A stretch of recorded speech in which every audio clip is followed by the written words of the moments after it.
மாண்புமிக்க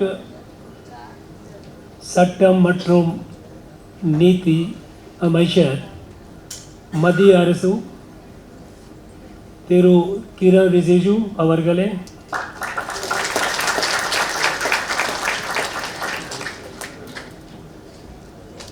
மதிப்பிற்குரிய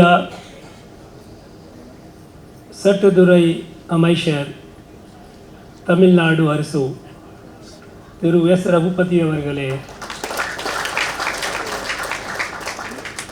துறைவேந்தர் மரியாதைக்குரிய ப்ரொஃபஸர் என்.எஸ். சந்தோஷ் குமார் அவர்களே, செக்ரட்டரி லீகல் அஃபேர்ஸ் திரு பி. கார்த்திகேயன் அவர்களே,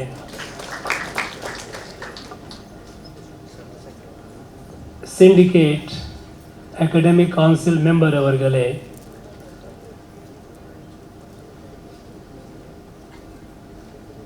மரியாதைக்குரிய அழைப்பாளர்களே, என் இனிய மாணவ செல்வங்களே, சகோதர சகோதரிகள், இந்த சந்தர்ப்பத்தில் இன்று பட்டம் பெற்றோர் அனைத்து மாணவ மாணவிகளுக்கும் என்னுடைய மனமார்ந்த வாழ்த்துக்கள்.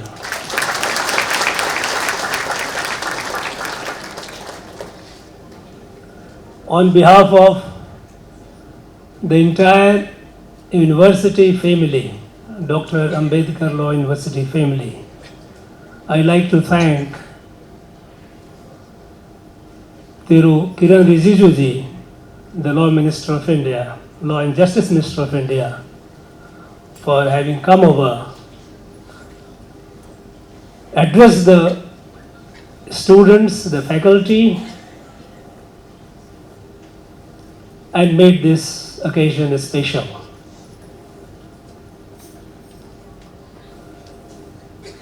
Kiran Rijiju ji is a young and dynamic leader. He has been an icon for the youth, and he has played significant role. Very silently he plays, like an efficient worker in the team of Prime Minister Modi ji. As in the Ministry of Home, he did excellent work, including providing needed facilities and support to the Tamil refugees here in Tamil Nadu. As a Minister of Sports and Youth Affairs, he laid the foundation which gave us for the first time in the Olympic, the largest number of medals that ever the country has got. And as a law minister, he has been working tirelessly to improve the justice delivery system to make it accessible to the common man. Some of the measures that he has explained are quite revolutionary. It will hugely reduce the distance between the common man and the justice delivery system. His love for the Tamil language, for the regional languages in which he wishes that the justice should be accessible to the people, it should be delivered. It echoes our Honorable Prime Minister, who has enormous love for Tamil language. We know that how much he has been doing for a spread of the Tamil language and the wisdom, the knowledge which are there present in our text. Recently in Kashi Tamil Sangamam, he released more than 13 Indian languages, the translation of Tirukural. The wisdom of the great sages must reach the whole country. Country must benefit from the light of Tirukural, and that's what he did recently. Of course, we all know that he has set up a chair at Banaras Hindu University for promotion and propagation of Tamil language, Subramaniam Bharati chair.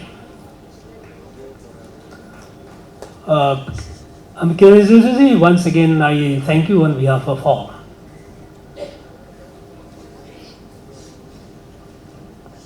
The law graduates, it is your day. You have achieved it with your determination, with your hard work. It's a day of joy for you. In your this success, your parents and your teachers, the faculty members of the university, they have played very crucial role. Remember and be humble and grateful to both. You are entering the legal profession. Now you have got your degree. You are competent to enter the legal profession, and you will be carrying on with your further journey in life. I wish you all the very best. Being in the legal profession, law graduate, you must realize you are special. Invariably, since the time immemorial, the bright students, bright young men and women have been coming to the law profession. And your profession is such where you keep looking at issues from different perspectives, interpreting, reinterpreting. So intellectual churning is dynamic and it keeps sharpening your intellect. Being an intellectually endowed and among the best and the brightest in the country, you have a special responsibility. The country has a lot of expectations from you. You will be doing excellent in your field, in your profession, there is no doubt about it. You are young, your perspective to the changes that is happening around the world, in the country and the world, would be far more sharper than many of your seniors. You would be far more adept to adapting the digital technology. We are in a digital age. And our Honorable Law Minister mentioned about how greater application is going to be. How this can make the justice delivery system far more efficient and available to the common man. And we must all remember that if fair and a speedy justice system is the core, is the bedrock of any civilized society. People trust in the system, people's trust in the law of the land. It all depends on the persons, those who are in the legal profession, how efficiently you do your work. And I'm sure you will be doing it to the service to the nation with your commitment. From time to time, even we have seen during our independence struggle, the people from the law profession have played a very significant role. Your role is not only to just be an efficient instrument of justice delivery system, but you are also expected to guide the society from time to time. That is what stalwarts in the past have done. And this responsibility will continue to be with you for all time to come. We know that our country is resurging under the leadership of our Prime Minister, a very bold, dynamic and visionary Prime Minister. The country is experiencing a comprehensive resurgence. Resurgence in all fields. A new Bharat, the new India is emerging, is taking birth, and we are all witness to it. You are fortunate. You are fortunate to be a witness and a participant in this emergence of new India. You have a role, a historic opportunity for you. The country in all fields, be in social sector, if you take the way, just till about a couple of years back, 6-7 years back, we had the embarrassment of India having more than 55% of its population going for open defecation. We didn't think about it. It was considered as if it's a cultural issue. You can't bring about a change. You can't change the people's behavior. But what happened? Our people did it. Within a few years, by 2019, we became ODF, open defecation free. In the field of Gender. It has been a stigma of our country that we always had far less women than men. The gender imbalance, except a few states like Kerala and all, by and large, it has been, male have been far more than the female. And today, though the result of the latest census is yet to be formally out, the sample surveys indicate that we have corrected the long stigmatic imbalance, and today it appears that perhaps when the final figure comes, we have more number of women than the men. This is incredible. And it has been possible only with focused, comprehensive approach to the issue of female health, their education, simple things like toilets in every house, toilets in every institutions, cooking gas to our mothers and sisters who are in the villages, prenatal, postnatal, health care, nutrition, comprehensive measures, you can keep counting. Through Ayushman Bharat, health coverage to all the people, those who are poor, have access to medical services. Through Jan Aushadhi, making the generic drugs far cheaper than branded drugs, making it easier for the people. Making our 150,000 primary health centers as health and wellness center, upgrading their capacity so that we are able to detect what is preventable diseases and improve the health and living of our people. Taking potable drinking water to every house, electricity to every house. Now these are all going to be a reality soon. Most of the places almost more than 90% covered. Homeless, more than 30 million houses for the homeless have been built. All comprehensive. Come to economy. Our economy is the fastest growing economy in the world today. Despite pandemic, we are the fastest growing economy in the world. In the field of science and technology, we are among the front-ranking leaders in the world, front-ranking countries. We have the distinction of having our own 5G. We didn't have to look for anyone else to give us. We developed our own 5G. Our own young men and women, they developed it. In the field of space, we are again among the top few. You must have read in the papers that only very recently, a few weeks back, some of our young people, they launched the first private satellite, Vikram S. And right here in IIT Madras, our young men are doing wonderful things. Agnikul, Agniban, they are building launch vehicles for satellites of different weight, different capacity to be launched, and the world is looking towards them because they are providing this facility at a far more economic cost than what is available today. In the field of defense, we had the dubious distinction of being the largest arm purchaser in the country. A country cannot be secure and safe with something which is purchased, where defense we have purchased from others. We didn't have a worthwhile defense industrial complex. Today, we are emerging as defense exporter. We have already exported more than 1,500 crores worth of defense to other countries.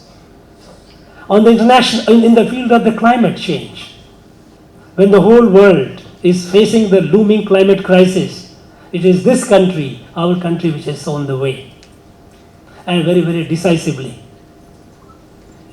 We have moved on to the journey of carbon-free, zero-carbon energy. Our thrust towards the renewable energy is unparalleled in the world. In 2015, when the Prime Minister launched this International Solar Alliance, many people were skeptical. It was an innovative idea that, look, sun has so much of energy. Why can't, and it is inexhaustible, absolutely clean. Why can't we tap into that? Why can't we harness that? Then 2015 November, when the Prime Minister launched it, there were many skeptics. Today, we have more than 123 countries who are member of this. We are achieving incredible targets in clean energy. The latest one is by 2030, we have to generate 500 gigawatt of clean energy. And this country alone, which has set the target by 2070, we will have a zero carbon emission. These bold decisions taken by the bold leader is being fulfilled by the people of this country. Because the fundamental change that has happened from the previous time is that you have a leader, national leader, who believes that government alone cannot bring the change. Government is too small. People of this country, about 1.4 billion people, they tap into their energy, their creativity. And that is what he called Jan Bhagidari, the people's participation. Any scheme of the government has to be with the cooperation and support of the people. And it is a result of this that our young men and women are doing incredible things. Till 6-7 years ago, we had less than 500 startups. Today we have over 80,000 startups. And more than 120 of them are unicorn. You know what it is, more than $1 billion cost. Now these things were unimaginable. And look what happened yesterday. G20 presidency. It has come to India. You know what G20 is. This constitutes of the countries of the world, all the who is who country of the world. Be it America, Canada, Europe, Russia, China. All these. They constitute about 85% of the world GDP. Now India is providing the leadership with a vision. The vision is that the world is a family. Today, the world doesn't look at this country as a third world country. Till a few years ago, people used to look at India as a third world country. Nobody talks about it as a fourth world. Today, the world is looking at India with expectation of leadership. Be it pandemic, we have demonstrated it. In the pandemic, thanks to our COVID warriors, our doctors, nurses, health and sanitation staff,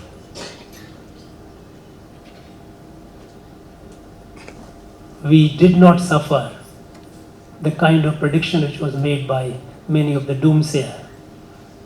Our model of handling pandemic became the textbook case for the rest of the world.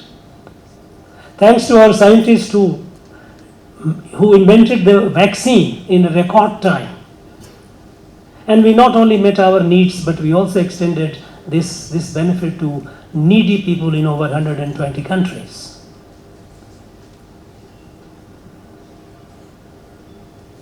World looks at this country with expectation to find answer to the global crisis. Even when Russia-Ukraine war happens, there is general expectations that I think India can play a very significant role. This change in the mindset of the world, the outlook of the world towards India, is because of our resurgence, our inherent confidence, and the strength of our people, 1.4 billion people. This the positive force, our collective positive force is absolutely revolutionary, bringing about revolutionary transformation. Now, at this point of time, when we have entered the Amrit Kal, now we have a sense of time. Progress has been happening, but now the development has to happen with a certain sense of urgency. By 2047, when the country would be celebrating the centenary of its independence, the country must be where its destiny lies, the leader of the world. And this will be possible for you people, young graduates today, because in 2047, all of you would be at the helm of affairs, wherever you are. And each one of you will ask a question to yourself, how much you have contributed towards it. In your professional career, you rise. You rise with a sense somewhere that your rise is for the good of the nation. And if you rise with this sense, the country progresses, country benefits. You don't have to do anything more than that. You have to keep that sense. And when the country is rising, there are forces outside and within who would like to disturb it. They are not very comfortable with this rise of this country. And in name, some name or other, in name of region, language, races, ethnicity, all kinds of issues will come up to divide the society, to create unrest. We have to be very, very careful about it. We have a national leader who looks at the country as a family, as a kutumbam. And this is what Bharat was. Bharat has been. You are all law student of Constitution of India. The Article 1 of the Constitution, it says, India, that is Bharat. Now, India has been introduced in the Constitution through Bharat. And it is the question that we need to ask is, do we understand Bharat?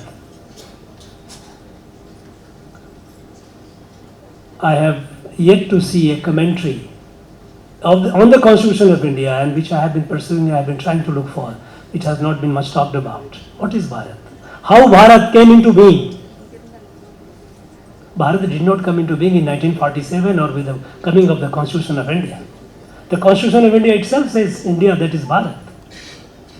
Bharat is a several thousand years old civilizational evolution, cultural and civilizational evolution. We have to understand that.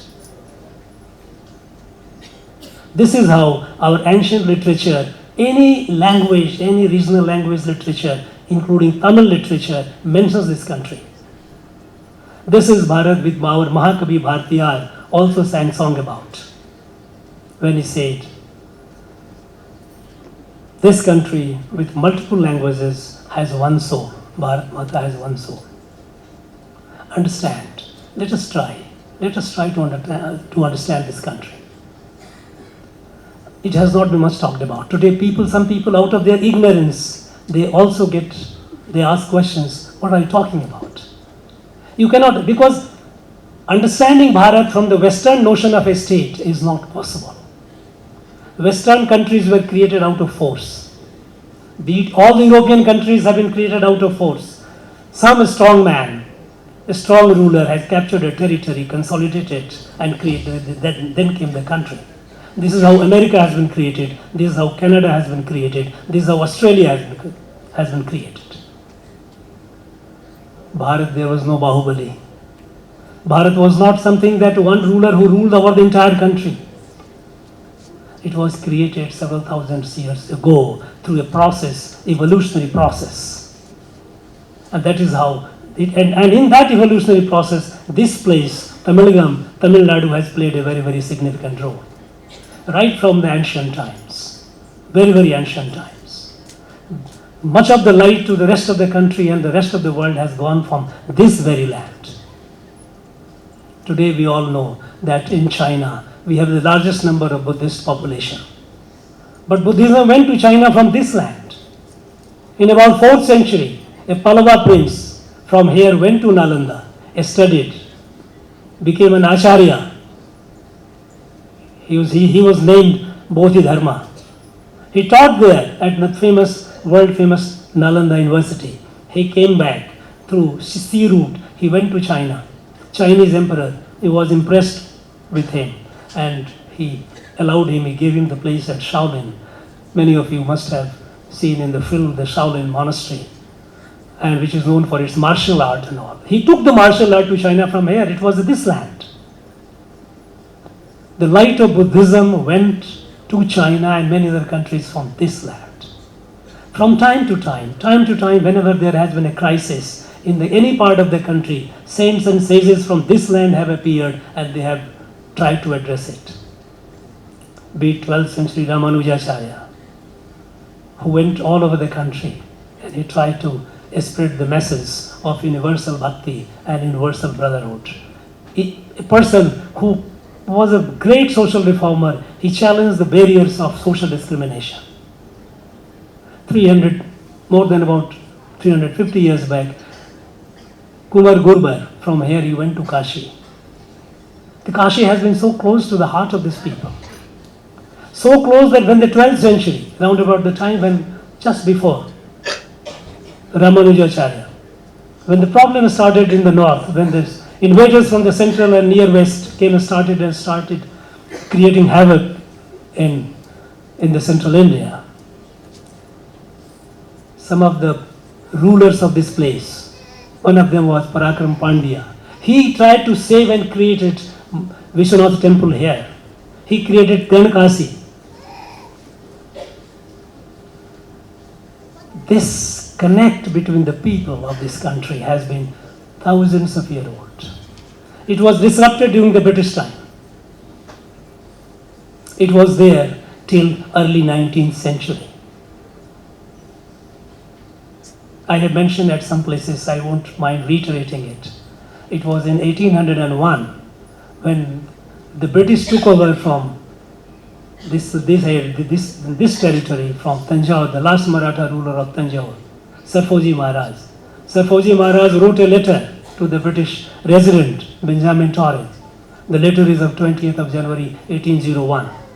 He said that, well, I hope, since they had taken over, I hope we will not dismantle the countless chain of countless dharmasalas and chaitram that exist between Kashi and Rameshwaram, through which thousands of people both way travel, and they get 3 meals a day free and medical treatment. But the British disrupted this. All the changes, the disconnect that happened in the last happened less than 200 years. But in this 200 years, attempt has been made to create as if we are alien, as if we are a stranger. No, we are not. And the ongoing Kashi Tamil Sangamam is an effort to revitalize that. I will ask as young law graduates, being among the best and the brightest in the country, you have a special responsibility towards this nation. You have to ensure that not only the justice delivery system is made easier, faster, speedier, more economic, but you also have to be concerned about the general well-being of the country and to be on guard against any onslaught on our social harmony and our unity, in the name of whatever name it might be. Friends, I wish all of you a very fruitful, purposeful journey hereafter. I know many of you will be excelling and reaching the top positions in judiciary or in your own profession, wherever you are. I wish you all the best. Just I urge you only to keep in the mind this consciousness that whatever you are doing for the nation. You grow and the nation grows. Friends, உங்கள் எதிர்காலம் சிறப்பாக அமைய என்னுடைய மனமார்ந்த வாழ்த்துக்கள்.